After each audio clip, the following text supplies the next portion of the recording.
Praise the Lord, praise the Lord, praise the Lord. నా ప్రియమైన సహోదరి సహోదరులారా, ప్రభు అయిన యేసుక్రీస్తు వారి నామంలో మీ అందరికీ నా శుభాభివందనాలు తెలియజేస్తున్నాను. దేవుని బిడ్డ, ఈరోజు యుద్ధాల గురించి మనం మాట్లాడుకోబోతున్నాం. సంఘం ఎప్పుడు ఎత్తబడిద్ది? ఈ ప్రశ్నకి శిష్యులు జవాబుని అడిగారు.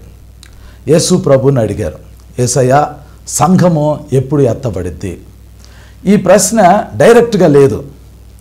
డైరెక్ట్గా వాళ్ళు ఏం అడిగారంటే, మత్తయి సువార్త 24వ అధ్యాయము ఒలివ కొండ మీద యేసు ప్రభు కూర్చుని ఉండినప్పుడు శిష్యులు యేసు ప్రభు దగ్గరికి వెళ్ళి యేసు ప్రభుని అడిగారు, ప్రభువా, నీ రాకడకు, ఈ యుగ సమాప్తికి సూచనలేంటి, మాతో చెప్పండి అని అన్నారు.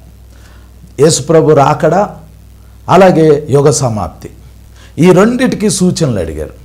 ఈ రెండిట్లోనే సంఘం ఎత్తబడటం ఉంది. యేసు ప్రభు చెప్పారు, మోసపోవద్దు అన్నాడు. అంటే చివరి దినాల్లో మోసం జరిగింది.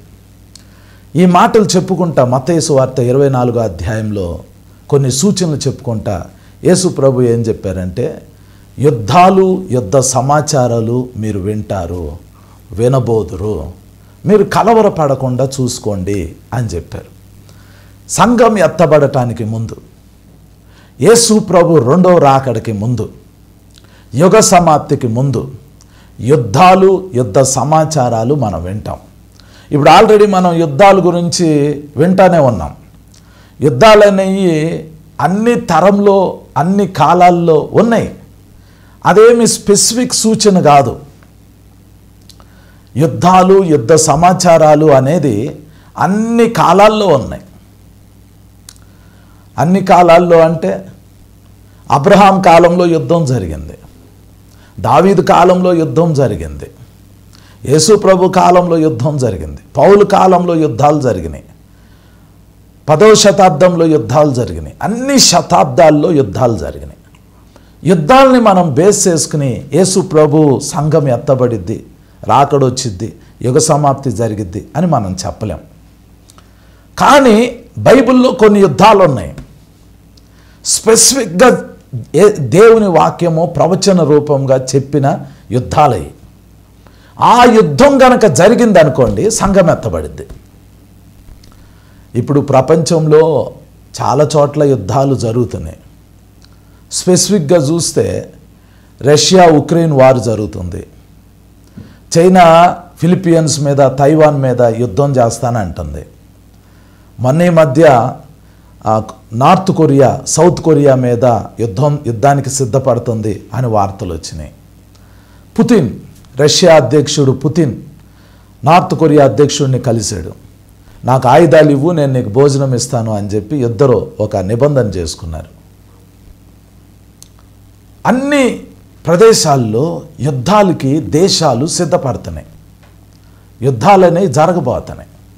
ఈ యుద్ధాలన్నిటిని చూసినప్పుడు మనం కలవరపడకూడదు. కానీ బైబిల్లో కొన్ని యుద్ధాలు ఉన్నాయి. ఏ దేశాల మీద యుద్ధం చేస్తాయో అవి స్పెసిఫిక్గా బైబిల్లో రాయబడి ఉన్నాయి. ఆ యుద్ధం కనుక జరిగిందనుకోండి, సంఘం ఎత్తబడిద్ది. ఒక ఆయన ఏం చెప్పారంటే, ప్రవచనాలు చెప్పేవాళ్ళు చాలా వింతగా చెప్తున్నారంట ఈ మధ్య. ఎలాగంటే, ఒక కపుల్, దంపతులు, వాళ్ళు కన్సీవ్ అయ్యారు. అప్పుడు ఆ భర్త భార్యను తీసుకుని, ఒక ఆమె ప్రవచనాలు చెప్తుంది అని అంటే ఆమె దగ్గరికి వెళ్ళాడు. ఎందుకు వెళ్ళాడు అని అంటే, మగపిల్లోడు పుడతాడా, ఆడపిల్ల పుడుతుందా తెలుసుకోవాలి అని. అప్పుడు ఆమె ప్రార్థన చేసింది. బాగా ప్రార్థన చేసి ఆమె ఒక ప్రవచనం చెప్పింది. ఏమని చెప్పింది అని అంటే, నీకు 90% అబ్బాయే పుడతాడు, 90% నాకు దర్శనం వచ్చింది, నీకు అబ్బాయే పుడతాడు, ఇక లేదు అని అంటే అమ్మాయి పుట్టిద్ది అని చెప్పింది ఆమె. ఇప్పుడు ఈయనకు బుర్రకాయ తిరిగిపోయింది. ఎవరైనా చెప్తారు ఆ ప్రవచనం. అబ్బాయి పుడుతుందా అమ్మాయి పుడుతుందా అంటే, పుడితే అబ్బాయే పుడతాడు, లేకపోతే అమ్మాయి పుడుతుంది అని ప్రార్థన చేసి పంపించింది. అది ప్రవచనం కాదు, అది ఎవరైనా చెప్తారు. కానీ బైబిల్ ఏం చెప్తుంది అని అంటే స్పెసిఫిక్గా ఈ దేశం మీద ఈ టైంలో ఈ విధంగా యుద్ధం చేస్తుంది, ఆ యుద్ధంలో ఇలా జరిగిద్ది, ఆ యుద్ధం జరిగినప్పుడు ఇలాంటి పరిస్థితులు ఉంటాయి అని బైబిల్ స్పెసిఫిక్గా చెప్పింది. అది యుద్ధం మాత్రమే కాదు, బైబిల్లో అలాంటి ప్రవచనాలు చాలా ఉన్నాయి. అసాధ్యమైనవి బైబిల్ చెప్పింది, అసాధ్యమైనవి జరిగినాయి. నేను ఎప్పుడు చెప్తా ఉంటా, బైబిల్ అబద్ధమని ఎలా ప్రూవ్ చేయగలుగుతామంటే బైబిల్లో జరగబోయే సంగతులు ఆల్రెడీ రాయబడి ఉన్నాయి. అవి నెరవేరలేదు అనుకోండి, బైబిల్ ఫాల్స్, తప్పు అని. అవి నెరవేరినాయి అనుకోండి, బైబిల్ సత్యం, బైబిల్ దేవుడు సత్యం అని మనం నమ్మాలి. బైబిల్లో ఇప్పటి వరకు చాలా ప్రవచనాలు చెప్పబడినాయి. అవి నెరవేరినయే, ఇంకా నెరవేరాల్సినవి ఉన్నాయి. అవి నెరవేరే కాలంలో మనం ఉన్నాం. మన కళ్ళతో ఆ ప్రవచనాలను చూడబోతున్నాం. దేవుని బిడ్డ, అలాంటి యుద్ధాల్లో ఒక యుద్ధం అర్మగెద్దోను యుద్ధం. ఈ యుద్ధం గురించి ఈరోజు మనం మాట్లాడుకోబోతున్నాం. ప్రకటన గ్రంథం 19వ అధ్యాయం 11వ వచనం నుండి 21వ వచనం వరకు 10 వచనాలు మనం ఈరోజు ధ్యానం చేయబోతున్నాం. మీ బైబిల్స్ ఓపెన్ చేయండి. బైబిల్ ఓపెన్ చేస్తే మీకు బైబిల్ అర్థమైంది. బైబిల్ ఓపెన్ చేయకపోతే బైబిల్ అర్థం కాదు. దయచేసి మీ బైబిల్స్ ఓపెన్ చేయండి. ప్రకటన గ్రంథం 19వ అధ్యాయము 11వ వచనం నుండి. మరియు పరలోకము తెరవబడి ఉండుట చూచి తిని, అప్పుడు ఇదిగో తెల్లని గుర్రం ఒకటి కనబడెను. దాని మీద కూర్చుండి ఉన్నవాడు నమ్మకమైన వాడును సత్యవంతుడును అను నామము గలవాడు. ఆయన నీతిని బట్టి విమర్శ చేయొచ్చు యుద్ధము జరిగించుచున్నాడు. ఆయన నేత్రములు అగ్ని జ్వాల వంటివి, ఆయన శిరస్సు మీద అనేక కిరీటములు ఉండెను. రాయబడిన యొక్క నామము ఆయనకు కలదు, అది ఆయనకే గాని మరి ఎవనికిని తెలియదు. రక్తములో ముంచబడిన వస్త్రము ఆయన ధరించుకొని ఉండెను, మరియు దేవుని వాక్యము అన్న నామము ఆయనకు పెట్టబడి ఉన్నది. పరలోకమందున్న సేనలు శుభ్రమైన తెల్లని నార బట్టలు ధరించుకొని తెల్లని గుర్రములెక్కి ఆయనను వెంబడించుచుండిరి.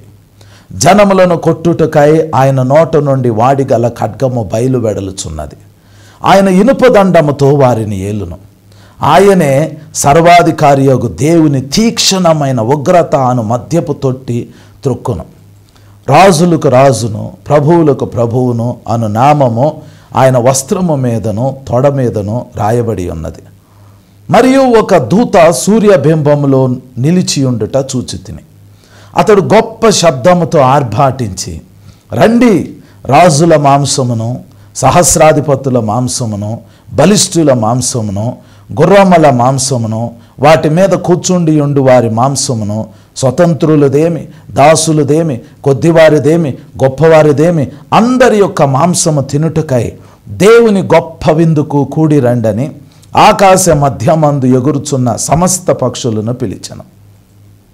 మరియు ఆ గుర్రం మీద కూర్చున్న వానితోనూ ఆయన సేనతోనూ యుద్ధము చేయుటకై ఆ క్రూర మృగమును భూరాజులను వారి సేనలను కూడి ఉండగా చూచితిని. అప్పుడు ఆ మృగమును దాని ఎదుట సూచక క్రియలు చేసి దాని ముద్రను వేయించుకొనిన వారిని, ఆ మృగపు ప్రతిమకు నమస్కరించిన వారిని మోసపరిచిన అబద్ధ ప్రవక్తయు పట్టబడి వారిద్దరూ గంధకములతో మండు అగ్నిగుండంలో ప్రాణముతోనే వేయబడిరి. కడమ వారు గుర్రము మీద కూర్చున్న వాని నోట నుండి వచ్చిన ఖడ్గము చేత వధింపబడిరి. వారి మాంసమును పక్షులన్నీ కడుపారా తినెను. Thank you Jesus, thank you Lord, thank you Holy Spirit, thank you Holy Spirit. దేవుని బిడ్డ, ప్రార్థన చేసుకుందాం. ప్రార్థన చేసుకుని దేవుడు ఈ పరిశుద్ధ వాక్యం ద్వారా మనతో మాట్లాడలాగున దేవుని నడిపింపును వేడుకుందాం. పరిశుద్ధుడా తండ్రి, నాయన మీకు వందనాలు ప్రభా. ఈరోజు వాక్యం ద్వారా మీరు మాతో మాట్లాడే దేవుడు అయి ఉన్నారు నాయన. నాయన, మీ వాక్యాన్ని మాకు ప్రత్యక్షపరచండి నాయన, మీ వాక్యాన్ని మాకు ప్రత్యక్షపరచండి నాయన. అయ్యా, ఈరోజు ప్రభా నీ వాక్యం ద్వారా నాతో మాతో అందరితో మాట్లాడండి. నీ గొప్ప కార్యం జరిగించమని యేసు నామంలో ప్రార్థించి వేడుకొంచున్నాం తండ్రి. ఆమేన్, ఆమేన్, ఆమేన్.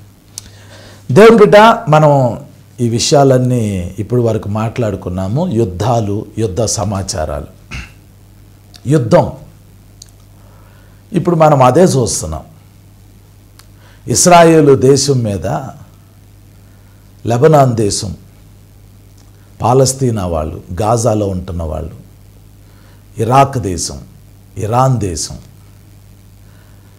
ఇలా చాలా అరబ్ దేశాలు ఇజ్రాయెల్ మీద దాడి చేయటానికి సిద్ధమవుతున్నాయి.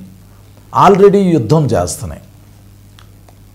ఇప్పుడు ప్రాబ్లం ఏంటంటే, క్రైస్తవులుగా మనకేంటి, ఇప్పుడు ఇశ్రాయేలు దేశంలో ఏం జరిగితే భారతదేశంలో ఉన్న క్రైస్తవులకి ఏంటి? ఇశ్రాయేలు దేశంలో యుద్ధం చేసుకుంటారో, వాళ్ళు చంపుకుంటారో, వాళ్ళు బతుకుతారో, వాళ్ళు కొట్టుకుంటారో, వాళ్ళు ఏమైపోతే మనకేంటి? ఇశ్రాయేలు దేశానికి మనకి సంబంధం లేదు అని కొంతమంది అనుకుంటారు. కానీ ఇశ్రాయేలు దేశంలో ఏం జరుగుతుందో చూస్తేనే మనము అంత్యదినాల్లో ఉన్నామో లేదో తెలుస్తుంది. ఇశ్రాయేలు దేశంలో ఏం జరుగుతుందో చూస్తేనే సంఘం ఎప్పుడు ఎత్తబడిద్దో అర్థమైద్ది. సంఘం ఎప్పుడు ఎత్తబడిద్ది? అంత్యదినాల్లో ఎత్తబడిద్ది. అంత్యదినాలు ఎప్పుడు వస్తాయి? అది తెలుసుకోవటం కొరకే దేవుడు మనకి కొన్ని సూచనలు ఇచ్చారు. బైబిల్లో 3 ప్రాముఖ్యమైన యుద్ధాలు ఉన్నాయి. 3 ప్రాముఖ్యమైన యుద్ధాలు, అవి చాలా చాలా ప్రాముఖ్యమైనవి. మొదటిది యెహెజ్కేలు గ్రంథం 38వ అధ్యాయం 39వ అధ్యాయంలో ఉంది. రెండవది ఇప్పుడు మనం ధ్యానం చేసే ప్రకటన గ్రంథం 19వ అధ్యాయం 11వ వచనం నుండి 21వ వచనం వరకు ఉంది. మూడవది ఇదే ప్రకటన గ్రంథం 20వ అధ్యాయము 7వ వచనం నుండి 10వ వచనం వరకు ఉంది. ఈ 3 యుద్ధాలు చాలా కీలకమైనవి. ఒక యుద్ధము యెహెజ్కేలులో 38, 39వ యుద్ధంలో అది రష్యా దేశము, అలాగే కొన్ని అరబ్ దేశాలు ఇశ్రాయేలు మీద యుద్ధం చేస్తాయి. ప్రకటన గ్రంథం 19వ అధ్యాయంలో క్రీస్తు విరోధి ఇశ్రాయేలు దేశం మీద యుద్ధం చేస్తాడు. ప్రకటన గ్రంథం 20వ అధ్యాయంలో 7వ వచనం నుండి 10వ వచనం వరకే సాతాను ఇశ్రాయేలు దేశం మీద యుద్ధం చేస్తాడు. మీకు అర్థమవుతుందా? ఈ 3 యుద్ధాలని మనం చూడబోతున్నాం. మొదటి యుద్ధము రష్యా దేశము, అలాగే ఇరాన్ దేశము, దానితో పాటు ఉన్న కొన్ని దేశాలు ఇశ్రాయేలు మీద యుద్ధం చేస్తాయి. అది మొదటిది. రెండవది క్రీస్తు విరోధి ఇశ్రాయేల్ దేశం మీద యుద్ధం చేస్తాడు, అది రెండవది. మూడవది సాతాను తన సైన్యంతో ఇశ్రాయేలు దేశం మీద యుద్ధం చేస్తాడు. ఈ 3 యుద్ధాలు మనం చూస్తాం. ఇందులో మనం ఈ భూమి మీద ఉన్నప్పుడే, మన కళ్ళు చూస్తూ ఉండినప్పుడే, సంఘం ఎత్తబడక ముందు మొట్టమొదట జరిగే యుద్ధము యెహెజ్కేలు గ్రంథం 38వ అధ్యాయంలో ఉన్న యుద్ధం. అది రేపో ఎల్లుండో, వచ్చే నెలలోనో, వచ్చే సంవత్సరంలోనో, 2-3 సంవత్సరాల్లోనో, 10 సంవత్సరాల్లోనో ఎప్పుడైనా జరిగిద్ది. ఆ యుద్ధం జరిగిన తర్వాతే సంఘం ఎత్తబడిద్ది. ఎవరైనా మీతో సంఘం ఇప్పుడే ఎత్తబడిద్ది, లేదా రేపు ఎత్తబడిద్ది, ఎల్లుండి ఎత్తబడిద్ది అని అంటే మీరు చంచల మనస్కులు అవ్వకూడదు, కంగారు పడకూడదు. ఫస్ట్ జరగాల్సింది ఏంటంటే, యెహెజ్కేలు గ్రంథం 38వ అధ్యాయంలో ఒక యుద్ధం ఉంది, అది జరగాలి. ఆ యుద్ధం జరిగిన తర్వాతే సంఘము భూమి మీద నుంచి ఎత్తబడింది. ఆ యుద్ధాన్ని మనం చూస్తాం, మన కళ్ళతో చూస్తాం.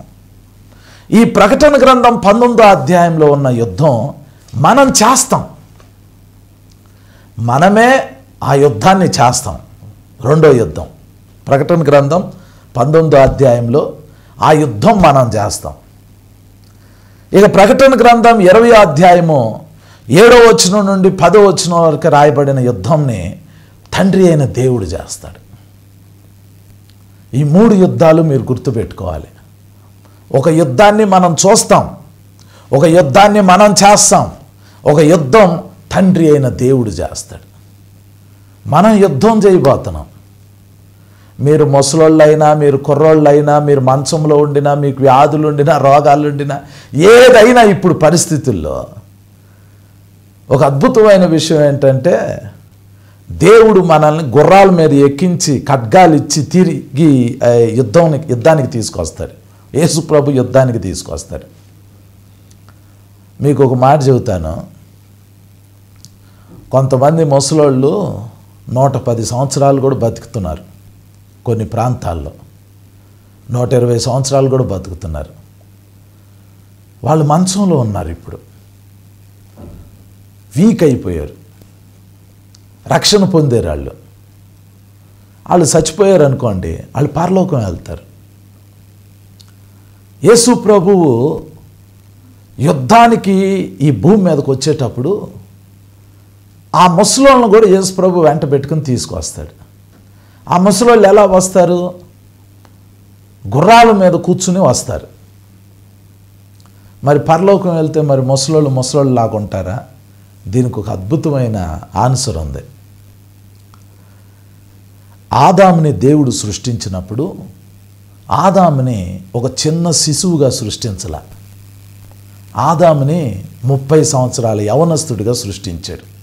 అంటే 30 సంవత్సరాల వయసులో ఒక యవనస్తుడు ఎంత స్ట్రాంగ్గా ఉంటాడో అంత స్ట్రాంగ్గా, అంత అద్భుతంగా ఆదాముని దేవుడు సృష్టించాడు. మీకు ఇంకొక విషయం చెప్పాలి. ఇందాక చెప్పినట్లు 120 సంవత్సరాల ముసలోళ్ళు పండు వృద్ధాప్యంలో వాళ్ళు చనిపోతే, వాళ్ళ ఆత్మ పరలోకం వెళ్తే వాళ్ళు వృద్ధులుగా ఉండరు, యవ్వనులుగా ఉంటారు. మీ తాతలో, మీ ముత్తాతలో ఎవరైనా యేసుప్రభు నమ్ముకుని బాప్తిసం తీసుకుని చనిపోయి పరలోకంలో ఉంటే, మీరిప్పుడు ఒక 20 సంవత్సరాలు 30 సంవత్సరాల వయసు ఉందనుకోండి, మీరు వెళ్ళి వాళ్ళని చూశారనుకోండి, వాళ్ళు మీకంటే యవ్వన బలంతో ఉంటారు. వాళ్ళు ముసలోళ్ళలాగా ఉండరు, వాళ్ళు యంగ్ ఏజ్గా ఉంటారు. యేసు ప్రభుకి వృద్ధాప్యం అంటే పెద్ద ఇంట్రెస్ట్ ఉండదు. దేవునికి వృద్ధాప్యం అంటే ఇంట్రెస్ట్ ఉండదు. అందుకనే దేవుడు ఏం చేస్తాడంటే, ముసలోళ్ళుగా ఎవరైనా దేవుని దగ్గరికి వెళ్తే దేవుడు ఏం చేస్తాడంటే, పక్షిరాజు వలేని యవ్వనము క్రొత్త దగుచుండునట్లు అని వాక్యంలో రాయబడింది. పండు వృద్ధాప్యంలో ఉన్నోళ్ళు యేసు ప్రభు దగ్గరికి వెళ్తే యేసు ప్రభు వాళ్ళని పండు వృద్ధాప్యంలో ఉంచడు. టపక్కున వాళ్ళని నిండు మంచి నూతన యవ్వన బలంతో వారిని నింపుతాడు. వాళ్ళు యవ్వనస్తుల్లాగా ఉంటారు. సరే, ఏది ఏమైనా మీరు ఏ ఏజ్లో ఉండినా, ఏ పరిస్థితుల్లో ఉండినా, మనం పరలోకం వెళ్ళినప్పుడు పరలోకంలో మనము యవ్వన బలంతో ఉంటాం. మనం ఎప్పటికీ ముసలోళ్ళం అవ్వం, యవ్వన బలంతో ఉంటాం. సో ఇప్పుడు ప్రకటన గ్రంథం 19వ అధ్యాయంలో ఒక యుద్ధం గురించి మనం మాట్లాడుకోబోతున్నాం. ఈ యుద్ధము యేసు ప్రభుతో పాటు మనం చేస్తాం. ఈ యుద్ధము ఎక్కడ జరిగిద్ది అని అంటే, ఈ యుద్ధము ఇశ్రాయేలు దేశంలో జరిగింది. మనం ఇశ్రాయేలు దేశంలోకి ఎందుకు వెళ్తాం? మనం పరలోకంలోకి కదా వెళ్ళేది. సంఘం ఎత్తబడితే పరలోకానికి వెళ్ళిపోతాం మనం. ఇక్కడ ఇంకొక విషయం నేను మీకు క్లియర్గా చెప్పాలి. ఒక వ్యక్తి పరలోకంలోకి ఎందుకు వెళ్తాడు అని అంటే, పరలోకంలో 3 విషయాలు జరుగుతాయి.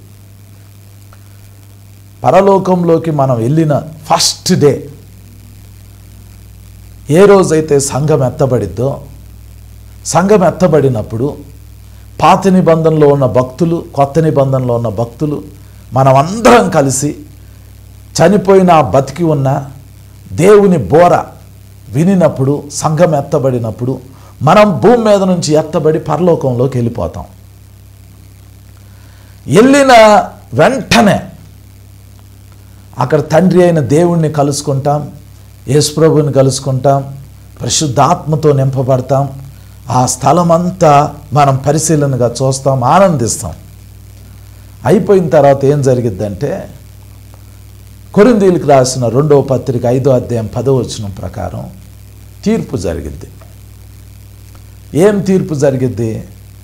ఈ భూమి మీద మనం దేవుని కొరకు ఏమేం చేశామో అవన్నీ దేవుడు తన పుస్తకంలో రాసుకున్నాడు. ఆయన కొరకు మనం కానుకలు ఇచ్చి ఉండొచ్చు, ఆయన కొరకు మనం త్యాగాలు చేసి ఉండొచ్చు, మీరు సువార్త ప్రకటించవచ్చు, యేసు ప్రభు నామం నిమిత్తం జనులు మిమ్మల్ని హింసించి నిందించి మీ మీద అబద్ధముగా చెడ్డ మాటలు ఎలా పలికినప్పుడు మీరు వాటిని భరించి ఉండొచ్చు, మీరు దశంభాగాలు ఇచ్చారు, కానుకలు ఇచ్చారు, సువార్త ప్రకటించారు, దేవుని పని చేశారు. వీటన్నిటికీ యేసు ప్రభు ప్రతిఫలం ఇస్తారు. సురేష్ బాబా తీసేయనైనా. వీటన్నిటికీ యేసు ప్రభు ప్రతిఫలం ఇస్తారు. పరలోకంలో మనం వెళ్ళినప్పుడు వాటన్నిటి గురించి మనము బహుమానాలు పొందుకుంటాం, కిరీటాలు పొందుకుంటాం, పదవులు పొందుకుంటాం, కొన్ని రకాల వస్త్రాలు పొందుకుంటాం, దేవుడిచ్చే అన్నీ పొందుకుంటాం. దేవుడు కొంతమందికి ఆయన పేరు రాస్తాడు, కొంతమంది కిరీటాలు ఇస్తాడు, కొంతమందికి తెల్ల రాయి ఇస్తాడు, కొంతమందికి మరుగయ్యన్న మన్నా ఇస్తాడు. మనం ఇదివరకు ధ్యానం చేసాం. ప్రకటన గ్రంథం 2-3 అధ్యాయాల్లో యేసు ప్రభు చెప్పిన ఆ బహుమానాలన్నీ ఉన్నాయి. అవన్నీ మనం పొందుకుంటాం. సరే, బహుమానాలు పొందుకున్నాము, పదవులు పొందుకున్నాము, యేసు ప్రభు ఇచ్చే కిరీటాలు పొందుకున్నాము. అయిపోయిన తర్వాత నెక్స్ట్ ఏంటి?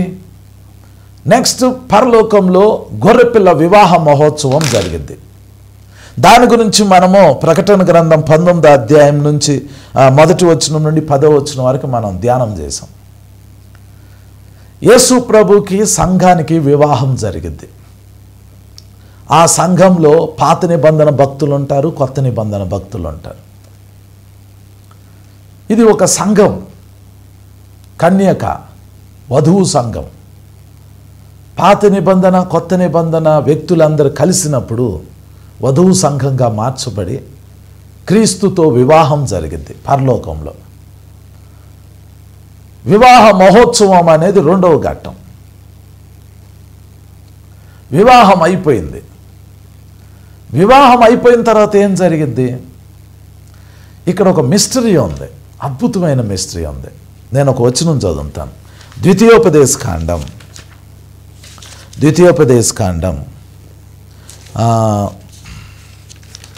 25వ అధ్యాయము 24వ అధ్యాయము 5వ వచనం. ద్వితీయోపదేశకాండము 24వ అధ్యాయము 5వ వచనం చదువుతున్నాను, చూడండి. ద్వితీయోపదేశకాండము 24వ అధ్యాయం 5వ వచనం. ఒకడు క్రొత్తగా ఒక దానిని పెండ్లి చేసుకుని సేనలో చేరి పోకూడదు, అతని పైన ఏ వ్యాపార భారమును మోపకూడదు. ఏడాది వరకు తీరికగా అతడు తన ఇంట ఉండి తాను పరిగ్రహించిన భార్యను సంతోషపెట్టవలెను అని రాయబడింది. మీకు అర్థమైంది అది? ఇది చాలా అద్భుతమైన సంఘటన, చాలా అద్భుతమైన సంఘటన. మనం పరలోకం వెళ్ళిన తర్వాత ఫస్ట్ మనం బహుమానాలు తీసుకున్నాం, అయిపోయింది.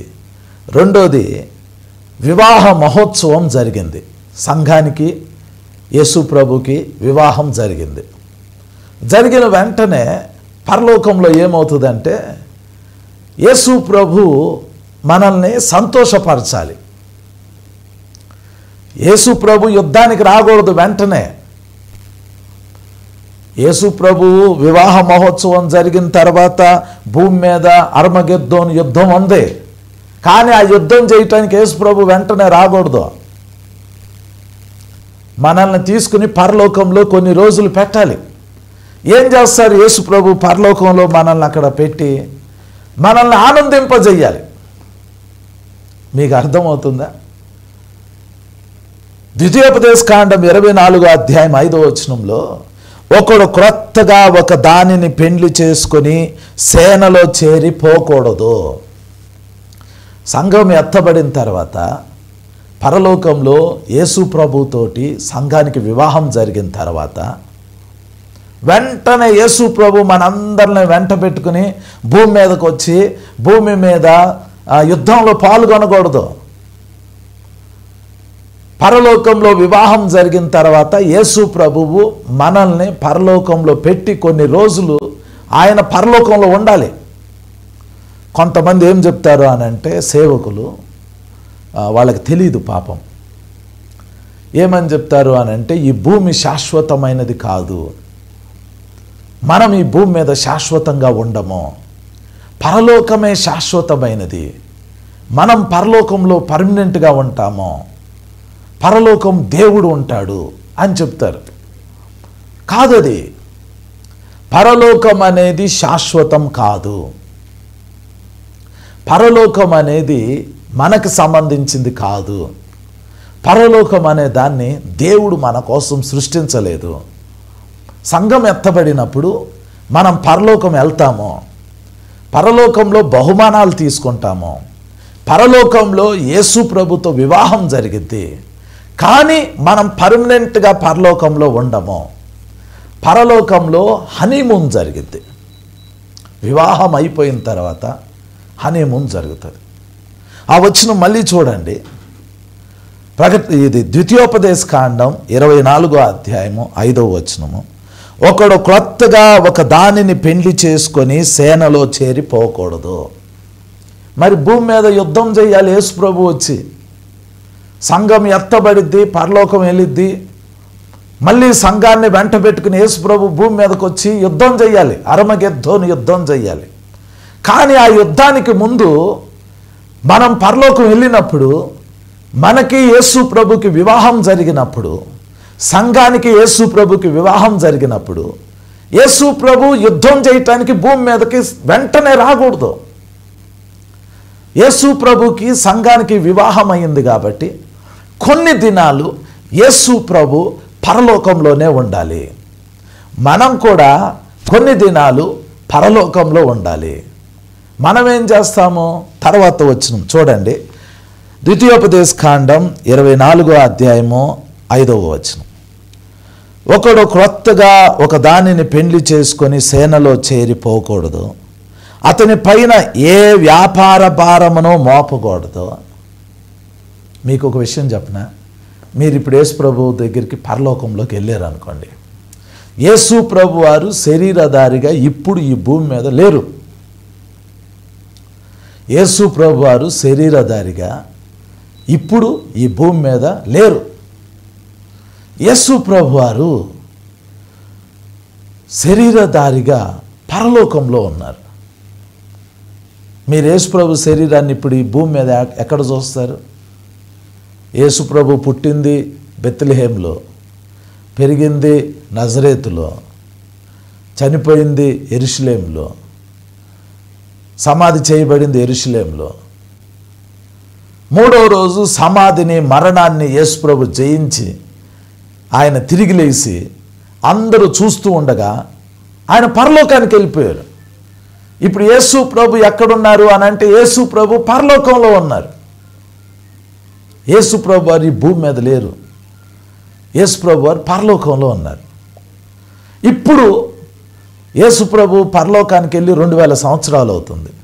మీరు ఇప్పుడు ఈ లైవ్ కార్యక్రమం జరుగుతూ ఉండగా సడన్గా ఒక్కసారి మీరు పరలోకం వెళ్ళారు అనుకోండి, పరలోకంలో యేసు ప్రభుని చూస్తే యేసు ప్రభు ఫుల్ బిజీగా ఉంటారు. తండ్రితో మాట్లాడుతూ, పరిచర్య చేస్తూ, దేవదూతలకు ఆజ్ఞాపిస్తూ, ప్రార్థనలు వింటూ అంత బిజీగా ఉంటారు. యేసు ప్రభు ఏమీ సోమరిగా, లేజీగా పరలోకంలో ఖాళీగా సింహాసనం మీద కూర్చుని లేరు. యేసు ప్రభు అంతా ఇప్పుడు బిజీగా వర్క్ చేస్తున్నారు, ప్రార్థనలు వింటున్నారు, ప్రార్థనలు చేస్తున్నారు. పరలోకంలో యేసయ్య చాలా బిజీగా ఉన్నారు. కానీ సంఘం ఎత్తబడినప్పుడు, సంఘంతో వివాహం జరిగినప్పుడు యేసు ప్రభుకి ఏం పని ఉండదు. యేసు ప్రభు ఏం పని పెట్టుకోకూడదు పరలోకంలో. వివాహం జరిగిన తర్వాత యేసు ప్రభు ఏం చేయాలి అని అంటే మనతోనే ఉండాలి పరలోకంలో. మనతో ఉండి ఏం చేయాలి? ఆ తర్వాత మాట రాయబడింది చూడండి. ఏడాది వరకు, అంటే 365 రోజులు, ఏడాది వరకు తీరికగా అతడు తన ఇంట ఉండి తాను పరిగ్రహించిన భార్యను సంతోషపెట్టవలెను. ఇప్పుడు మనం పరలోకం వెళ్ళిన తర్వాత యేసు ప్రభు చేయాల్సిన పని ఏంటో తెలుసా? పరలోకంలో ఇప్పుడు యేసు ప్రభుకి ఎన్ని పనులుండినా సంఘంతో వివాహం అయిన తర్వాత, అంటే మనతో వివాహ బంధం ఏర్పడిన తర్వాత యేసు ప్రభు పరలోకంలో ఇక ఏం పని చేయకూడదు, తీరికగా ఉండాలి. తీరిగ్గుండి ఏం చేయాలి? మనల్ని సంతోష పెట్టాలి.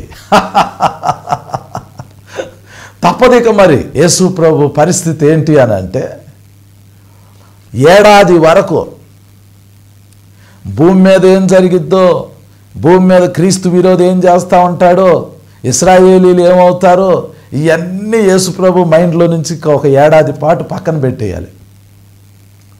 ఆయన యుద్ధం చేయటానికి వెంటనే బయలుదేరి రాకూడదు. పరలోకంలో వెయిట్ చేయాలి ఆయన, యేసు ప్రభు వారు. ఎందుకు వెయిట్ చేయాలి అని అంటే, మనతో వివాహం జరిగింది. ఇప్పుడు పరలోకంలో సంఘంతో వివాహం జరిగింది. సంఘంతో వివాహం జరిగిన తర్వాత ఇప్పుడు యేసు ప్రభు చేయాల్సింది ఏంటంటే, ఒక ఏడాది వరకు తీరికగా ఉండి మనల్ని సంతోషపెట్టాలి.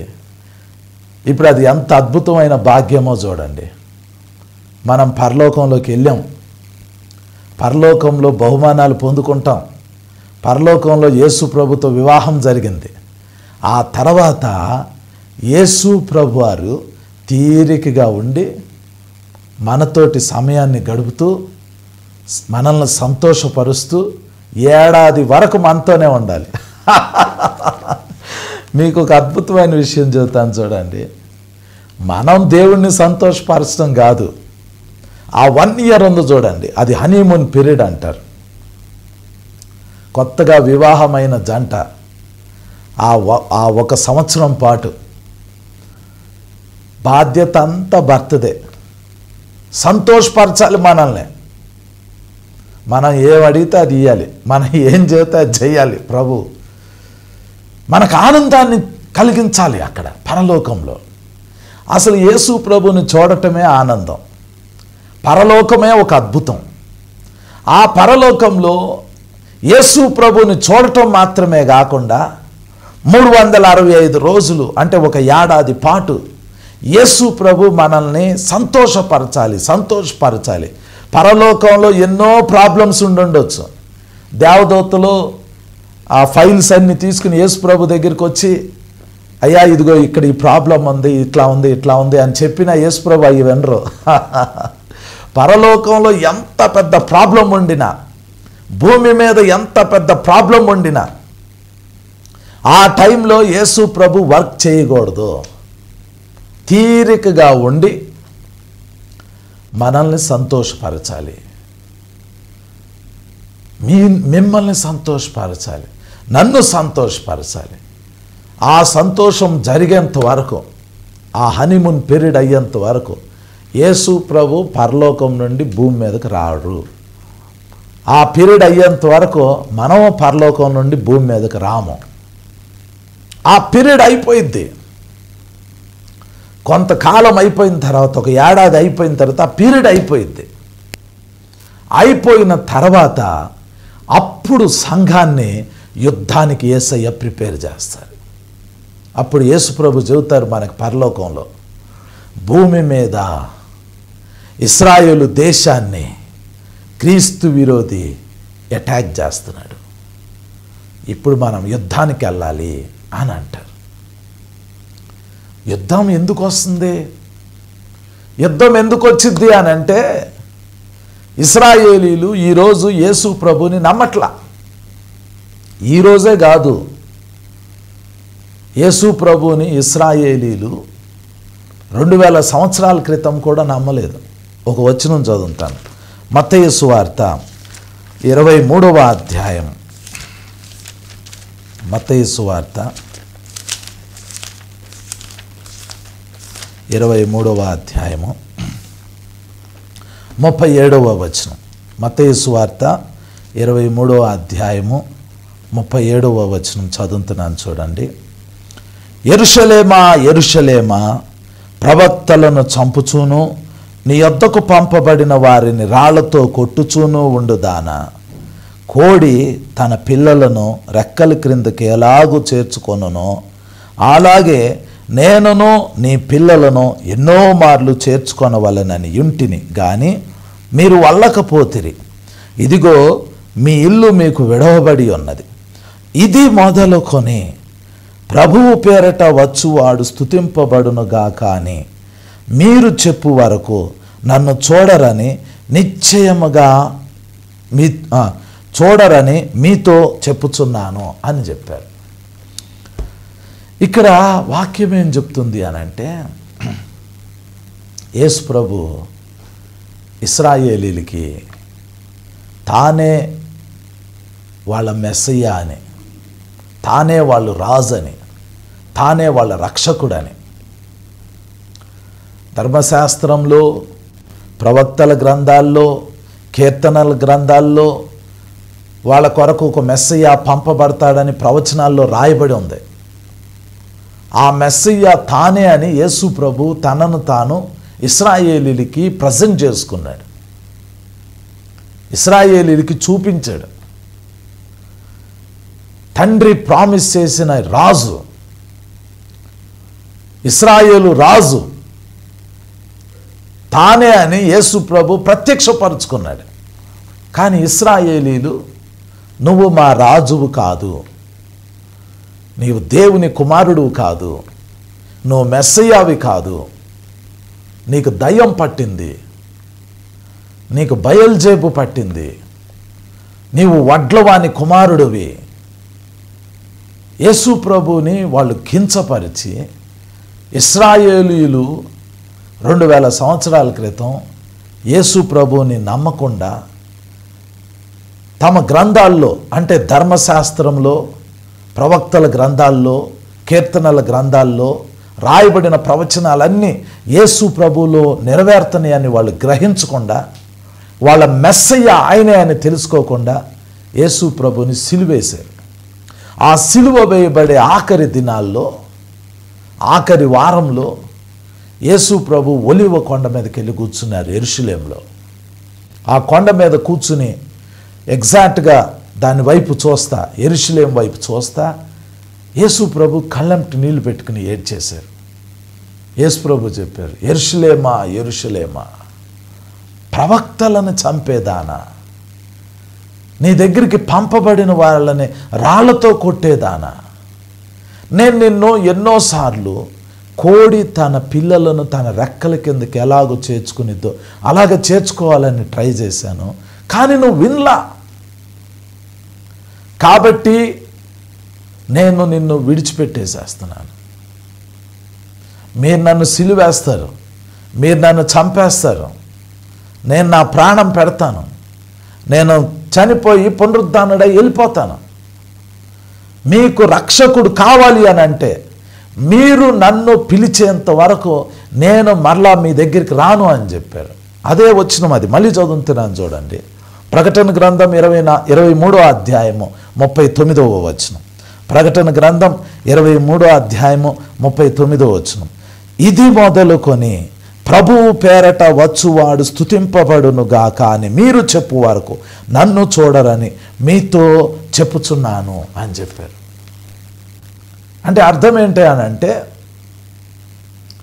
మనం సంఘం అని అంటే మన అందరం మనం ఎత్తబడి పరలోకంలోకి వెళ్తాం, మనం పరలోకంలో ఉంటాం, యేసు ప్రభుతో ఉంటాం, బహుమానాలు తీసుకుంటాం, యేసు ప్రభుతో సంఘానికి వివాహం జరిగింది. యేసు ప్రభు 1 ఏడాది పాటు పరలోకంలో మనల్ని అక్కడ పెట్టి ఆయన మనతో తీరికగా ఉండి మనల్ని సంతోషపరుస్తూ ఉంటారు. కానీ ఇశ్రాయేలీలు పరలోకంలోకి రారు. ఎందుకు రారు అని అంటే, ఆ సంఘం ఎత్తబడే టైంలో వాళ్ళు ఇశ్రాయేలీలు యేసు ప్రభు నమ్మరు. ఒక వ్యక్తి పరలోకానికి ఎలా వెళ్తాడు అని అంటే యేసయ్యని విశ్వసించాలి. యేసు రక్తంలో తమ పాపాలు కడుక్కోవాలి, యేసయ్యకి తమ జీవితాన్ని అప్పగించుకోవాలి. ఈ చేసినప్పుడే ఎత్తబడే సంఘంలో ఆ వ్యక్తి ఉంటాడు. మీరు గనక యేసు ప్రభు నమ్ముకుని ఉంటే, మీరు గనక యేసు రక్తంలో మీ పాపాలు కడుక్కుని ఉంటే, మీరు గనక యేసయ్యకి మీ జీవితాన్ని సమర్పించుకొని ఉంటే మీరు గ్యారంటీగా ఉంటారు. కానీ ఇశ్రాయేలీలతో వచ్చిన ప్రాబ్లం ఏంటంటే, ఇశ్రాయేలీలు 2000 సంవత్సరాల క్రితం యేసు ప్రభు ఇశ్రాయేలు దేశంలో అడుగుపెట్టినప్పటి నుండి ఇప్పటి వరకు, ఈ రోజు వరకే ఇశ్రాయేలీలు యేసు ప్రభుని నమ్మట్లా. ప్రపంచమంతా యేసయ్యని నమ్ముతుంది, కానీ ఇశ్రాయేలీలు నమ్మట్లా. ఇశ్రాయేలీలే నమ్మాలి, వాళ్ళ కోసమే యేసు ప్రభు మొదట వచ్చారు, కానీ వాళ్ళు నమ్మట్లా. కాబట్టి వాళ్ళు పరలోకంలోకి రారు. యేసు ప్రభు వాళ్ళకి చెప్పిన ఆఖరి మాట ఏంటంటే, మీరు నన్ను పిలిచేంత వరకు ఇక నేను రానని చెప్పారు. యేసు ప్రభు మళ్ళీ యెరూషలేములో అడుగు పెట్టాలి అని అంటే ఇశ్రాయేలీలు ఆకాశం వైపు చేతులెత్తి ఏడవాలి. మళ్ళీ వాళ్ళు ఏం చెప్పాలంటే, ప్రభువు పేరట వచ్చువాడు స్తుతింపబడునుగా, కానీ వాళ్ళు మళ్ళీ అరవాలి, ప్రభువా మా కోసం రానాయనా మమ్మల్ని రక్షించు అని అనాలి. అలా ఎప్పుడు జరిగిద్ది? అలా ఎప్పుడు జరిగిద్దో తెలుసా? సంఘం ఎత్తబడిన తర్వాత. అప్పుడు క్రైస్తవుడు అనేవాడు ఈ భూమి మీద ఉండడు. క్రైస్తవుడు అనేవాడు ఎప్పుడైతే ఈ భూమి మీద ఉండడో అప్పుడు ఇశ్రాయేలీలకి సపోర్టుగా ఎవరు ఉండరు. ఇప్పుడు ఈరోజు ఇశ్రాయేలీలకి సపోర్టుగా ఉన్న దేశాలు కేవలం క్రిస్టియన్ కంట్రీస్. ఇశ్రాయేలీలకి ఎవరైనా సపోర్ట్ ఇస్తున్నారు అని అంటే అది దేవుణ్ణి బట్టి సపోర్ట్ ఇస్తారు. రెండవది, ఇశ్రాయేలీలకి ఎవరైనా ఎందుకు సపోర్ట్ ఇస్తున్నారు అని అంటే ఇశ్రాయేలీల దగ్గర టెక్నాలజీ ఉంది, నాలెడ్జ్ ఉంది, జ్ఞానం ఉంది. వాళ్ళకున్న టెక్నాలజీ ప్రపంచంలో ఇంకెవరికి లేదు. ఎందుకంటే ప్రపంచంలో ఇప్పటి వరకు ఇవ్వబడిన నోబెల్ ప్రైజెస్ అన్నిటిలోకెల్లా 75% నోబెల్ ప్రైజులు కేవలం ఇశ్రాయేలీలకే వచ్చినాయి. వాళ్ళకంత నాలెడ్జ్ ఉంది, జ్ఞానం ఉంది. ఇశ్రాయేలీలకి సపోర్ట్ కావాలి అని అంటే అది క్రైస్తవులు చేస్తారు, లేదా ఇశ్రాయేలీల దగ్గర నుంచి మేలు పొందుతున్న దేశాలు చేస్తారు. సంఘం ఎత్తబడింది అనుకోండి, అప్పుడు క్రైస్తవులందరూ పరలోకానికి వెళ్ళిపోతారు. ఇక మిగిలిండేది అన్యజనులు. ఈ అన్యజనులు ఆ రోజు క్రీస్తు విరోధి యొక్క కంట్రోల్లో ఉంటారు. క్రీస్తు విరోధి ఈ అన్యజనులందరినీ వెంట పెట్టుకుని ఇశ్రాయేలీల మీద యుద్ధం చేయటానికి వెళ్తాడు. ఇశ్రాయేలీల మీద యుద్ధం ఎందుకు చేయాలనుకుంటాడు? క్రీస్తు విరోధి ఏంటంటే వాడు నేనే దేవుణ్ణి అని చెబుతాడు. ఆ రోజు ప్రపంచంలో ఉన్న వాళ్ళందరూ వాడిని తమ దేవుడిగా అంగీకరిస్తారు, కానీ ఇశ్రాయేలీలు ఒప్పుకోరు. ఇశ్రాయేలీలు యెహోవాయే దేవుడు అంటారు. అక్కడ ప్రాబ్లం వచ్చింది. మనమందరం పరలోకంలో ఉండినప్పుడు ఈ ఇశ్రాయేలీలు ఒంటరిగా భూమి మీద ఉండినప్పుడు క్రీస్తు విరోధి వారి మీద యుద్ధం చేయటానికి వెళ్తాడు. ఎలా వెళ్తాడు? జకరియా గ్రంథం 14వ అధ్యాయం. జకరియా గ్రంథం 14వ అధ్యాయము 1వ వచనం నుండి నేను చదువుతాను. మీ బైబిల్ చూపించండి. జకరియా గ్రంథము 14వ అధ్యాయము 1వ వచనం నుండి. ఇదిగో యెహోవా దినము వచ్చుచున్నది, అందు మీ యొద్ద దోచబడిన సొమ్ము పట్టణంలోనే విభాగింపబడును. ఏలయనగా యెరూషలేము మీద యుద్ధము చేయుటకు నేను అన్యజనులందరినీ సమకూర్చబోచున్నాను. పట్టణము పట్టబడును, ఇండ్లు కొల్లపెట్టబడును, స్త్రీలు చెరపబడుదురు, పట్టణంలో సగము మంది చెరపట్టబడిపోదురు. అయితే శేషించువారు నిర్మూలము కాకుండా పట్టణంలో నిలుతురు అని రాయబడింది. ఇప్పుడు ఇశ్రాయేలు దేశంలో మనం యుద్ధం చూస్తున్నాం. ఒకవైపు లెబనాన్ నుంచి హిజ్బుల్లా వాళ్ళు రాకెట్స్ని, బాంబుల్ని ఇస్రాయేల్ దేశం మీద వేస్తున్నారు. ఇంకోవైపు నుంచి హమాస్ తీవ్రవాదులు ఇస్రాయేల్ దేశం మీద బాంబులు వేస్తున్నారు. ఇవన్నీ జరుగుతున్నాయి. అసలు ఈ గొడవకి కారణం ఏంటి? ఇస్రాయేల్ దేశంలో అక్టోబర్లో చాలా ప్రశాంతమైన వాతావరణం ఉంది. 2023 అక్టోబర్లో. ఆ రోజు 7వ తారీఖు అక్టోబర్ నెల 2023లో హమాస్ తీవ్రవాదులు వాళ్ళు గన్స్ పట్టుకుని డైరెక్ట్గా ఇస్రాయేల్ దేశంలో ఓపెన్గా వచ్చి కనబడిన వాళ్ళని కనబడినట్టు కాల్ చేసేసారు. ఇస్రాయేలీని, స్త్రీలని, పురుషుల్ని, పిల్లల్ని చంపేశారు. కొంతమందిని హమాస్ తీవ్రవాదులు బందీలుగా పట్టుకుని పోయారు. ఇప్పుడు ఆ బందీల్ని విడిపించడం కోసమే యుద్ధం చేస్తున్నారు. ఇంతకాలం యుద్ధం జరుగుతుంది. కారణం ఏంటి అని అంటే, హమాస్ తీవ్రవాదులు బహిరంగంగా ఇస్రాయేలు దేశంలోకి వెళ్ళి ఇస్రాయేలీల్ని కనబడిన వాళ్ళని కనబడినట్టు కాల్చేసి దొరికిన వాళ్ళని దొరికినట్టు చెరలోకి తీసుకుని పోయారు. ఇది చాలా చిన్నదే, కానీ కొద్ది రోజుల్లో సంఘం ఎత్తబడిన తర్వాత ఏం జరిగిద్ది అంటే, యాంటీ క్రైస్ట్, క్రీస్తు విరోధి అనేవాడు ప్రపంచంలో ఉన్న అన్ని దేశాలతో మాట్లాడి అన్ని దేశాలని వెంట పెట్టుకుని ఇస్రాయేలు దేశం మీద యుద్ధం చేయటానికి రాబోతున్నాడు. చూడండి ఆ వచనము, జకరియా గ్రంథము 14వ అధ్యాయము 2వ వచనం. ఏలయనగా యెరూషలేము మీద యుద్ధము చేయుటకు నేను అన్యజనులందరినీ సమకూర్చబోచున్నాను. దేవుడు పర్మిషన్ ఇవ్వబోతున్నాడు క్రీస్తు విరోధికి, యాంటీ క్రైస్ట్కి. ఈ యాంటీ క్రైస్ట్ అనేవాడు ఈ భూమి మీద ఆ రోజు ఏ అన్య దేశాలు, అన్యజనులు ఉంటారో వాళ్ళందరినీ వెంట పెట్టుకుని యెరూషలేము మీద యుద్ధం చేయటానికి వస్తాడు. మరి మనం ఎక్కడ ఉంటాం? అప్పటికి సంఘం ఎత్తబడిద్ది. ఆ రోజు మనం పరలోకంలో ఉంటాం. ఆ రోజు మనం దేవుని సన్నిధిలో ఉంటాం, దేవుని సముఖంలో ఉంటాం. యేసు ప్రభు మనతో తీరిగ్గా కూర్చుని ఉంటారు, మనల్ని సంతోషపరుస్తూ ఉంటారు. ఆ రోజు గొర్రెపిల్ల వివాహ మహోత్సవం జరుగుతుంది. ఆ కాలంలో, ఆ ఏడాది కాలం ముగింపులో ఈ భూమి మీద క్రీస్తు విరోధి ఈ అన్యజనులందరినీ వెంట పెట్టుకుని యెరూషలేము మీద యుద్ధం చేయటానికి వెళ్తాడు. ఏం చేస్తాడు? తర్వాత పట్టణము పట్టబడును. 14వ అధ్యాయం, జకరియా గ్రంథం 14వ అధ్యాయం 2వ వచనంలో, పట్టణము పట్టబడును, ఇండ్లు కొల్లపెట్టబడును, స్త్రీలు చెరపబడుదురు, పట్టణంలో సగం మంది చెరపట్టబడిపోదురు అని రాయబడింది. ఆ రోజు ఇశ్రాయేలీల్ని ఈ ప్రపంచ దేశాల నుంచి వచ్చిన సైన్యం, క్రీస్తు విరోధి సైన్యం ఇశ్రాయేలీల్ని చంపుతారు, స్త్రీలని పాడు చేస్తారు, ఇండ్లని దోచుకుంటారు, దేశాన్ని నాశనం చేయటం స్టార్ట్ చేస్తారు. అప్పుడు ఇశ్రాయేలీల్ని రక్షించడానికి అమెరికా రాదు. అప్పుడు ఇశ్రాయేలీల్ని రక్షించడానికి ఇప్పుడున్న ఏ దేశము ముందుకొచ్చి సాహసం చేయదు. విడవబడిన వాళ్ళందరూ ఇశ్రాయేలీల్ని అసహ్యించుకుంటారు, ఇశ్రాయేలీల్ని ద్వేషిస్తారు, ఇశ్రాయేలీలకు వ్యతిరేకంగా మాట్లాడతారు. అప్పుడు ఇశ్రాయేలీలు నాశనం అవుతారు. వాళ్ళని రక్షించే రక్షకుడు ఉండడు.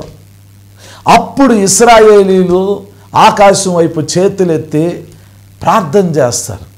అప్పుడు తెలుసుకుంటారు, మేము ఇన్ని రోజులు క్రీస్తు విరోధిని మా రక్షకుడుగా అంగీకరించామో, వీడే మా మెస్సయ్య అనుకున్నామో, మేము మోసపోయామో, ఇప్పుడు వీడే మాకు విరోధంగా సైన్యాన్ని తీసుకుని వచ్చాడు, మా నిజమైన మెస్సయ్యాని మేము మిస్ అయిపోయాము అని చెప్పి ఆ రోజు యేసు ప్రభువుని జ్ఞాపకం చేసుకుని ఇశ్రాయేలీలు యెరూషలేము పట్టణం నుండి ఆకాశం వైపు తమ కన్నులెత్తి చేతులెత్తి రక్షకుడిని పిలుస్తారు.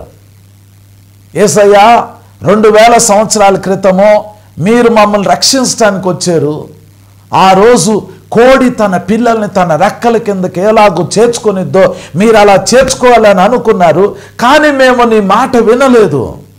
ఈరోజు మేము క్రీస్తు విరోధిని నమ్మాము, వాడు మమ్మల్ని మోసం చేశాడు, మా స్త్రీలను పాడు చేస్తున్నాడు, మా పిల్లల్ని చంపుతున్నాడు, మమ్మల్ని చెరలో పెడుతున్నాడు, మమ్మల్ని రక్షించే వాళ్ళు ఎవరూ లేరు, ఏ దేశము మాకు సహాయం చేయట్లేదు, మాకు ఆయుధాలు లేవు నాయనా, మేము నాశనం అయిపోయాం ప్రభా, మమ్మల్ని రక్షించే వాళ్ళు ఈ భూమి మీద ఎవరు లేరు, యేసయ్యా మమ్మల్ని రక్షించు రక్షించు రక్షించు అని ప్రభువు పేరట వచ్చువాడు స్తుతింపబడునుగా. కానీ ఆ రోజు 118వ కీర్తనలో ఉన్న ఆ మాటను ఎత్తి వాళ్ళు ఎలుగెత్తి ఆకాశంలోకి మొర పెడితే, ఆ మొర మనము పరలోకంలో ఉన్నప్పుడు, సంఘం పరలోకంలో ఉన్నప్పుడు యేసు ప్రభు దగ్గరికి ఆ మొర వచ్చింది.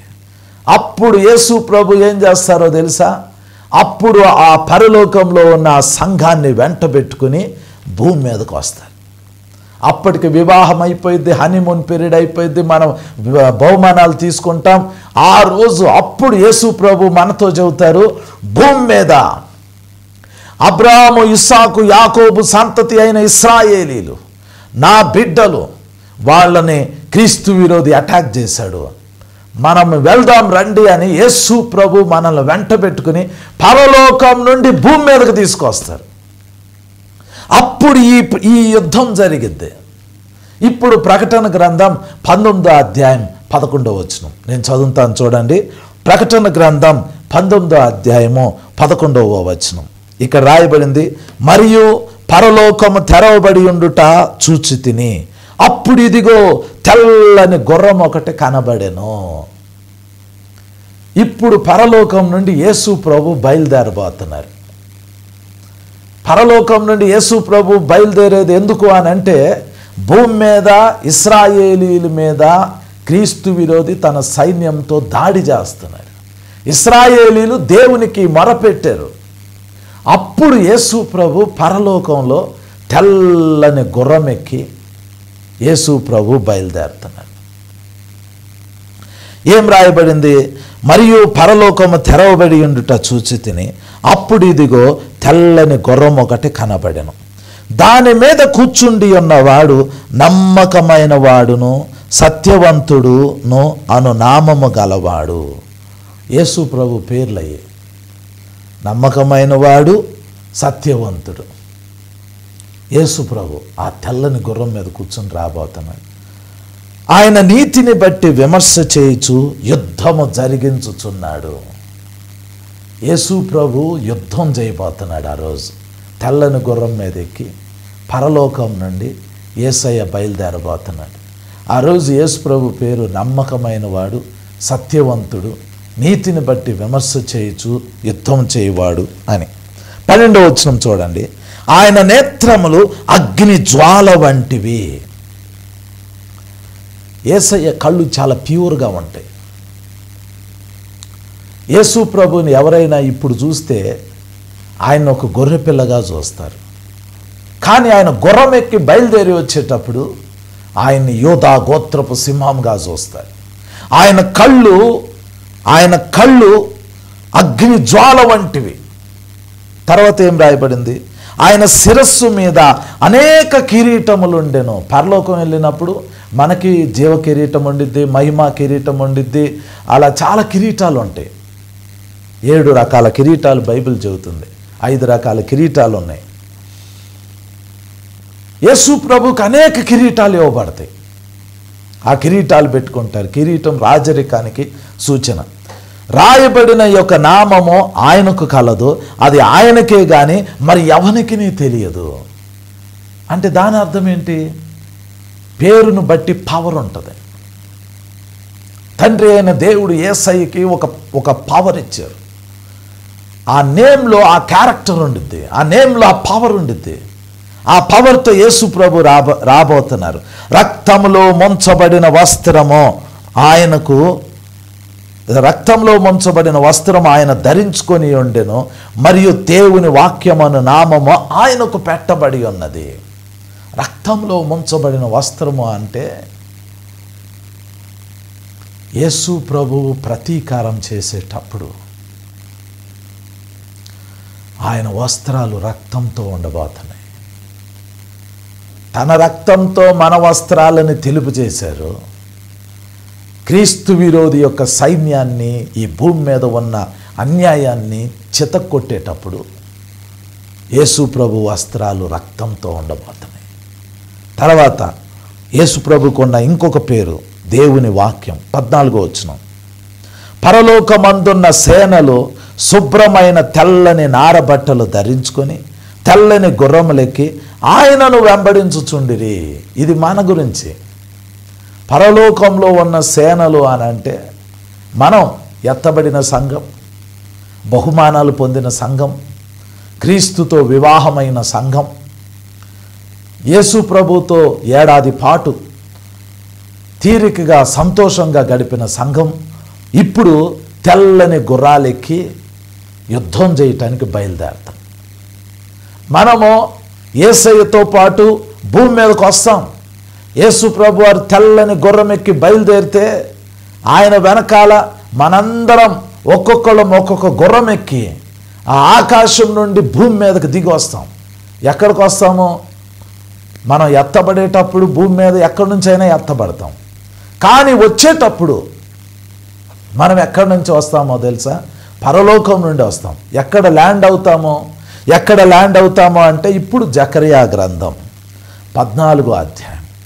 జకరియా గ్రంథము 14వ అధ్యాయము 3వ వచనం నుండి, అప్పుడు యెహోవా బయలుదేరి తాను యుద్ధకాలమున యుద్ధము చేయు రీతిగా ఆ అన్యజనులతో యుద్ధము చేయను. ఆ దినమున యెరూషలేము ఎదుట తూర్పు తట్టునన్న ఒలీవ కొండ మీద ఆయన పాదములుంచగా ఒలీవ కొండ తూర్పు తట్టునకును పడమటి తట్టునకును నడిమికి విడిపోయి సగము కొండ ఉత్తరపు తట్టునకును సగము కొండ దక్షిణపు తట్టునకును జరుగును గనుక విశాలమైన యొక్క లోయ ఒకటి ఏర్పడును. కొండల మధ్య కనబడు లోయ ఆజీలు వరకు సాగగా మీరు ఆ కొండ లోయలోనికి పారిపోదురు. యోధారాజైన ఉజ్జియా దినములలో కలిగిన భూకంపమునకు మీరు భయపడి పారిపోయినట్లు మీరు పారిపోదురు. అప్పుడు నీతో కూడా పరిశుద్ధులందరూ